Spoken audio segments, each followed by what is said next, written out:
ఇప్పుడు మనం చుట్టూ డ్రా చేసి పెట్టాము. చుట్టూ డ్రా చేసిన తర్వాత చాలామంది ఇక్కడ -2 ఇంచ్ వేసినాం కదా, ఈ పాయింట్ ఇలాగే ఉంచుకోండి. ఇక్కడ -2 ఇంచ్ ఈ పాయింట్ ఇలా రాసుకొని ఇక్కడనే ఉంచుకోండి. నెక్స్ట్ పాయింట్ వచ్చేసరికి మనకు ఈ కరువు స్కేల్ అనేది చాలా ఉపయోగపడుతుంది. నేను దీన్ని మీకు లింక్ పెడతాను. లింక్ చూసుకొని నా ఛానల్లో అయితే లింక్ పెడతా. ఆ లింక్ చూసుకొని మీరు ఆన్లైన్లో ఆర్డర్ చేసుకోవచ్చు. ఈ స్కేల్ ద్వారా మనకు చాలా బెనిఫిట్స్ ఉంటాయి.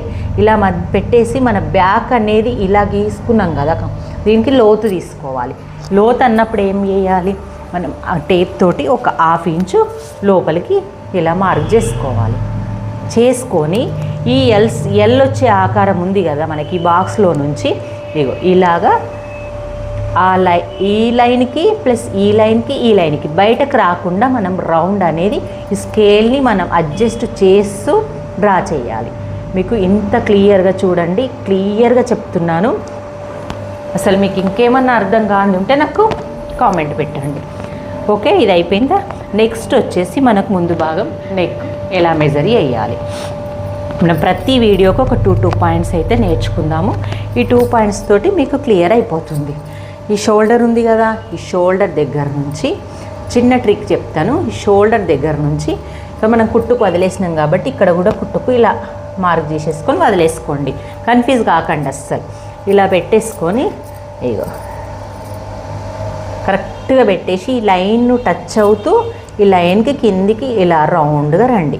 మీరు చూడండి, ఇలాగా వచ్చి ఈ లైన్ కూడా టచ్ అయ్యేదాకా పెట్టుకొని ఇలా ఒక మార్క్ పెట్టేసుకోండి. పెట్టుకొని అప్పుడు మనం ఇలా చిన్న బాక్స్ లాగా వేసుకోవాలి.